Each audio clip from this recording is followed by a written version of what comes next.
Hello, hello, and welcome back to the After Hours Gaming League. It is Week 1 action. It is game number 2 between Twitter and Zynga. Poor Zynga lost the first game. Glorious Twitter won the first game. Here's Jules from Team Zynga. In the bottom right is the Blue Protoss doing a little bit of promotion for Team Zynga. Go ahead and play Cityville on Facebook.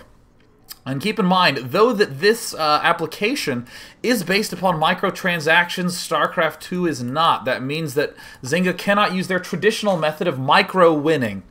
They have to do regular straight-up wins to come back in this match. In the top right, we have Zelnaga as the red Zerg from Team Twitter. The map is going to be Tal'Darim Altar. Or as I love to call it, Tal'Darim Altar, because, you know, as much as I love to consider myself a competitive gamer, I'm still a fan of funky names and lore. So, Jules, the Zynga continuing to make probes with a pylon conspicuously planted at the front of his base. This would likely imply that he's going for an early expand, or that he might be the cheesiest cheese person in the known universe. And it looks like, oh, a total collision of workers at the front. Zelnaga's drone continuing to do the drone scout. Meanwhile, in the main, Zelnaga has not done anything yet. Keep in mind, though, that the Protoss is getting the opportunity to scout the Zerg first. So he can do something like build a Nexus before the Forge, be in an excellent condition to get an early lead. With that fast expo, here comes the one Proberu heading his way up. There's going to be another drone. Oh! Manages to pull back just in time. And will he block the Forge? He does not. Looks like Jules definitely wanted to get that Forge up in time. He still does not see a pool. He has the probe there blocking, and it looks like Zelnaga might actually just go and expand up to this northern region. Where is he going to be investing in that early hatch? I am looking. I am not finding it. Oh, he's not investing in the hatch. There's the spawning pool and the extractor. I could have looked up to the production tab, but I was too busy doing a little hunt and search on the main screen. Please don't tell any of my friends. Jules smartly not going to save up for a cannon, planting a Nexus promptly. He's going to have to poke back in with this probe to realize that there is in fact a pool going down, but I'm certain that he suspects something as of now. Probe advancing forward. It looks like he will maybe be building a gateway first. I always love when players sneak in that gateway first. Nope. Going for the much safer route, building that photon cannon, continuing to whack away at this one single drone. So right now, both players getting an excellent sense of what the other is doing. Almost complete information from both sides. Very unusual in the game of StarCraft 2. And I love this play. Building a hatchery inside the opponent's base. Oh, one of my favorites. And it looks like he spots it. Oh, poor Zelnaga getting his proxy hatch spotted. That said, this can actually be a very difficult strategy to deal with. Actually, extremely difficult. If you can get the Roach Warren up and get a queen in there. Ah, that's exactly what I was thinking. Jules, are you cats? And this is actually the correct response. As much as someone would love to say, herp derp, you're just building a hatchery in his base, you nubs scrubbaroo. This is one of the hardest strategies to deal with if you do not have an appropriate preparation for it. Building these cannons here, fairly important. Not pulling probes off, though. That's one of the key parts of the strategy. Absolutely essential that you not pull too many probes off. You can easily cause a gigantic backfire. Also, saved up all the chrono boost on that Nexus. That is not a mistake. I mean, he should be spending it around now, but letting it bleed up to 95 or so is absolutely not a problem at all. It's actually definitely what you should do when you're doing an early expand. We see Zelnaga did cancel the hatch, went ahead and expanded up to this north location, so though Zelnaga is not dead in the water now that he's canceled that hatch, he's definitely behind. As we see Jules having done a very typical opening, his cybernetics core is already done. He even has 150 gas with which to start a Stargate. One of, in my opinion, the best openings on Tal'Darim Altar.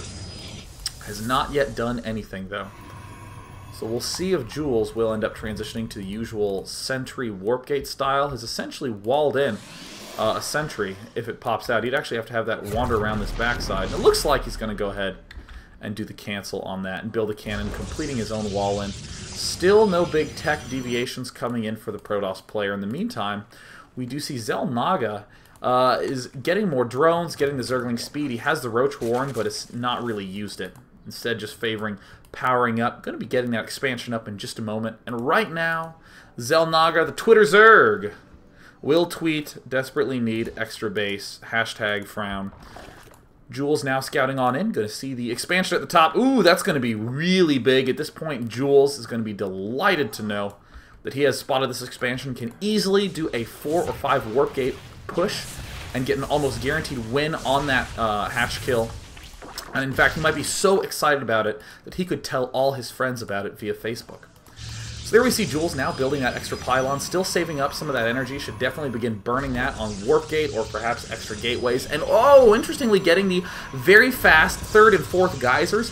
This is a big shift that many Protosses have been doing as of late. Instead of favoring getting the attacks faster, getting the big kills in faster, they are instead favoring getting the longer economic wins up faster, doing things like getting earlier geysers, getting more upgrades, spending more chrono boost on probes, or just building cannons up above his expansion. And at this point in time, we're going to see exactly 1 warp gate finish for Jules. He's building a handful more in the main, even getting a robotics facility. But it looks like Jules is not going to do anything too risky in an early game. Look at his lead on probes, 40 to 28. Definitely going to be able to use that to his advantage. This is just awesome. This is so awesome. I cannot emphasize this enough. He's building a cannon. This queen doesn't see it. This queen is actually just thinking she's at a hidden base, that she's ultra secret, she's covert. She has a key card around her neck that gives her level 5 clearance to this top base. But there's a cannon on the frickin' cliff, poor thing. And there she does. Gets zapped away. Run! Retreat!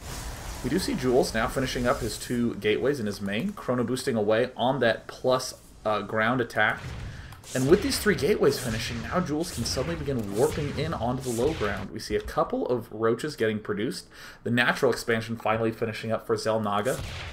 Unfortunate that he let this cannon pop up, but keep in mind that he still is making a good amount of drones, 34, needs to definitely add more. And ooh, look at this, a Twilight Council going down. Jules is looking to be in prime position to get those higher level upgrades done, to be able to do such awesome strategies as get Blink Stalkers. And look at this, Xel'Naga actually might be able to barely kill this off. Great micro, pulling back the queen in time, barely doesn't get the roach down.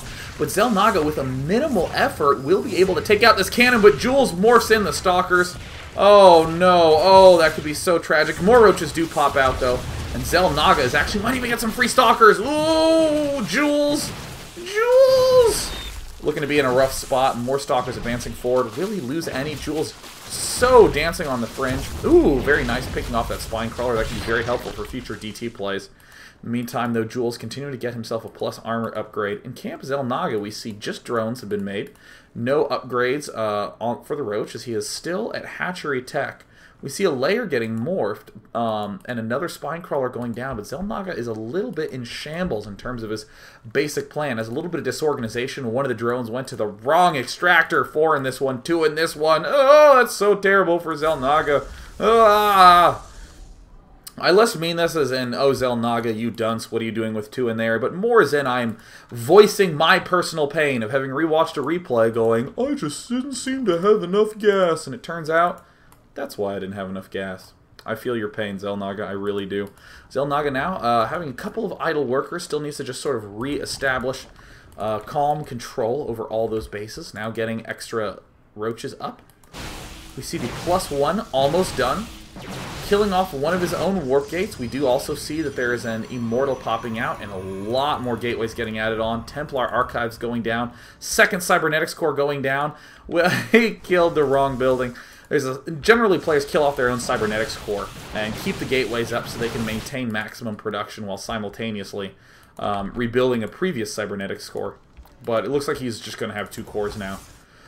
So Jules getting a little bit high on money. Though Xel'Naga was coming off to an early deficit, having lost that in-base proxy hatchery. He's slowly starting to get the advantage to come back in, as really without that many gateways, Jules cannot hope to put as much pressure on his opponent.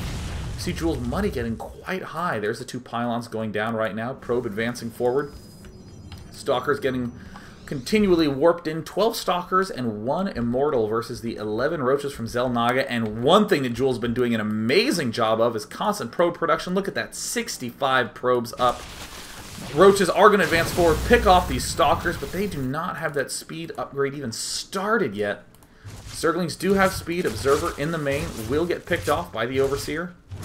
See ya later, Observer. That's going to be a little bit costly to rebuild. Photon Cannon's trying to go down. We see Xel'Naga trying to do that big attack of Changeling, also in the force of Roaches. More Zerglings coming to the front. They might be the big key that it'll take to push over. And uh-oh, the Twitter Zerg versus the Zynga toss. The Zynga Protoss Jules trying to defend. He's going to be losing all these cannons, but they did exactly what they needed to do. They absorbed hits and let the Stalkers and Immortals deal the damage. Nexus will almost certainly go down. More cannons getting morphed in, and we see with these 4 gateways at the back in the Dark Shrine, Jules can definitely start going for the big tech approach. More gateways popping down right now. Hasn't yet started the level 2 attack or the level 2 armor. Xel'Naga now having this extra macro hatch at the front. Does have an evolution chamber helping to make a bigger wall off. But the expansion doesn't quite have a good drone count at it yet. Right now, Xel'Naga is essentially committed to making a lot of units and trying to deal a lot of damage with them fast. Desperately needs to get that speed upgrade for the Roach. Is opting now for a Hydralisk Den. And in the meantime, it looks like the Protoss player Jules is just sitting, building up more and more of those core solid units, the Immortals, getting more Stalkers. And now we see a couple of Templar in the mix. They do have Storm. And never underestimate the power of that feedback. The Infestors that are traditionally so pesky and impossible to deal with. Easily eliminated with a couple of nicely planted feedbacks. A little bit of larva stockpiling action going on by Xel'Naga. Oh no, he has so many larvae. Okay, there he is, morphing in a lot of Hydralisks, getting in the dead broke department. Spire going down. Upgrades galore, Speed Overlord, +1 missile attack for the Hydralisks, as well as the range for the Hydralisks. Jules continuing to just slowly poach forward. We do see that the blink is going down, and who would have thought anyone but a Zynga user would try to hide his bases? Jules from Team Zynga, what is a Nexus doing all the way down there? It's so not safe! But that's fine, because at this point in time, we do see that he has essentially the bigger army, but does not really have that much map control. This could actually be a big win for Xel'Naga if he just sprints to the bottom left and picks it off. We do see Xel'Naga now going for his top expansion. Does manage to take out the rocks. Is now slowly adding on more drones. We see a couple more drones up at that north expansion. 7 just popped. Infestation Pit going down. And the Spire is up. That will help him build Mutalisk to do a little bit of harassment, but the air units at this point are going to be a little difficult to really put too much pressure on, as we see Jules has the extremely versatile force of Templar, Blink Stalkers. Look at that, 8 High Templar, 4 Immortals, and a good core army of Stalkers. But oh my gosh, there it is. The Nidus Network, one of my absolute favorite tactics in the whole game. Does he have units positioned around? There's an Overlord. Conspicuously planted here. Unfortunately, these 2 cannons that were built at the start of the game to block a proxy hatch now will be able to block a Nidus network. We also see that these Dark Templar continuing to wander around the map, trying to do any damage that they can. This expansion is actually completely vulnerable. Uh-oh, are they headed up there? That could be huge if he manages to take them down, but it looks like all of Xel'Naga's units are hanging out by the Nidus network, and Jules is aware of it. He's actually moving out to the Xel'Naga watchtower. He has a lot of units spread around, getting those upgrades. And here come the Dark Templar up at the north base. Oh, Xel'Naga in a lot of trouble. Gonna lose this, but at the same time, we see a Nidus Worm being warped in at the back. Does Jules notice, or is Jules focus up here at the north position? It looks like no, he is not going to be able to respond in time. There's the Zealots warping in, and voila. Nidus Worm coming out. It manages to not get out anything. Ugh. Very, very rough spot right now for the Zerg player. He was completely preoccupied with this gigantic DT attack that has just done so much damage. And oh no! Surprise! Jules' expansion is revealed, but only upon being done. Cannons there, ready to defend. Jules smartly morphs in some DTs for a little bit of extra defense. But at this point in time, Jules has a commanding lead, even though his money is very, very high. He's been completely denying all the attempts of the little Zergy player known as Xel'Naga to do any damage. The Twitter Zerg feeling some frowning incoming. There's the Observer just continuing to spot if any sort of drop tactics do end up coming.